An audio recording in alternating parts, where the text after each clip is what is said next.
Depois o Senhor disse a Moisés: Vá ao Faraó e diga-lhe que assim diz o Senhor, o Deus dos Hebreus: Deixe o meu povo ir para que me preste culto. Se você ainda não quiser deixá-lo ir e continuar a impedi-lo, saiba que a mão do Senhor trará uma praga terrível sobre os rebanhos do Faraó que estão nos campos, os cavalos, os jumentos, os camelos, os bois e as ovelhas. Mas o Senhor fará distinção entre os rebanhos de Israel e os do Egito. Nenhum animal dos israelitas morrerá. O Senhor estabeleceu um prazo. Amanhã o Senhor fará o que prometeu nesta terra. No dia seguinte o Senhor o fez. Todos os rebanhos dos egípcios morreram, mas nenhum rebanho dos israelitas morreu. O Faraó mandou verificar e constatou que nenhum animal dos israelitas havia morrido. Mesmo assim, seu coração continuou obstinado e não deixou o povo ir. Disse mais o Senhor a Moisés e a Arão: Tirem um punhado de cinza de uma fornalha, e Moisés a espalhará no ar diante do Faraó. Ela se tornará como um pó fino sobre toda a terra do Egito, e feridas purulentas surgirão nos homens e nos animais em todo o Egito. Eles tiraram cinza de uma fornalha e se puseram diante do Faraó. Moisés a espalhou pelo ar, e feridas purulentas começaram a estourar nos homens e nos animais. Nem os magos podiam manter-se diante de Moisés porque ficaram cobertos de feridas, como os demais egípcios. Mas o Senhor endureceu o coração do Faraó, e ele se recusou a atender Moisés e Arão, conforme o Senhor tinha dito a Moisés.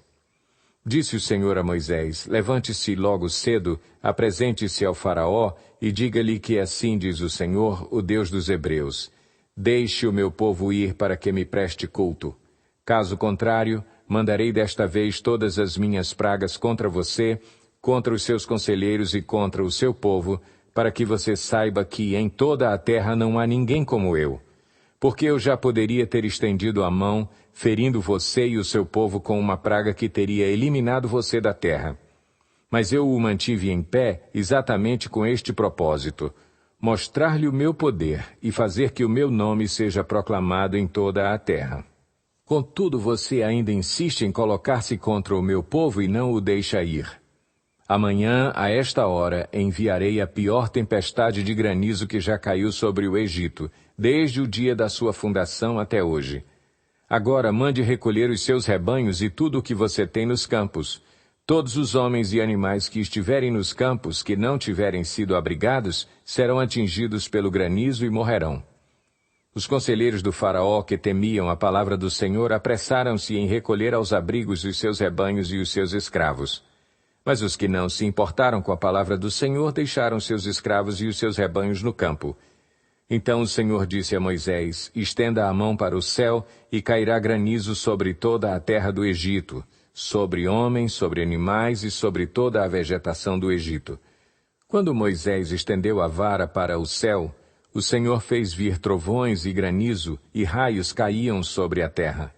Assim o Senhor fez chover granizo sobre a terra do Egito.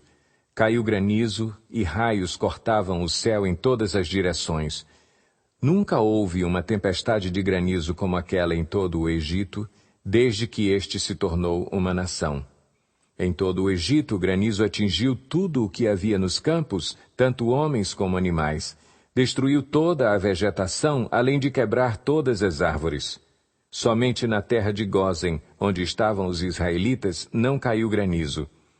Então o Faraó mandou chamar Moisés e Arão e disse-lhes: Desta vez eu pequei. O Senhor é justo. Eu e o meu povo é que somos culpados. Orem ao Senhor. Os trovões de Deus e o granizo já são demais. Eu os deixarei ir. Não precisam mais ficar aqui.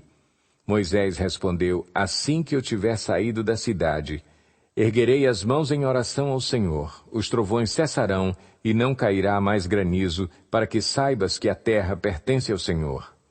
Mas eu bem sei que tu e os teus conselheiros ainda não sabem o que é tremer diante do Senhor Deus. O linho e a cevada foram destruídos, pois a cevada já havia amadurecido e o linho estava em flor.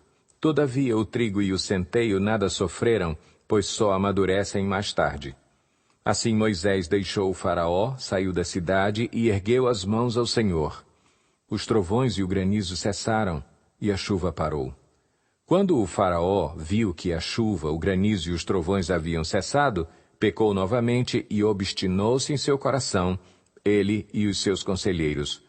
O coração do faraó continuou endurecido, e ele não deixou que os israelitas saíssem, como o Senhor tinha dito por meio de Moisés.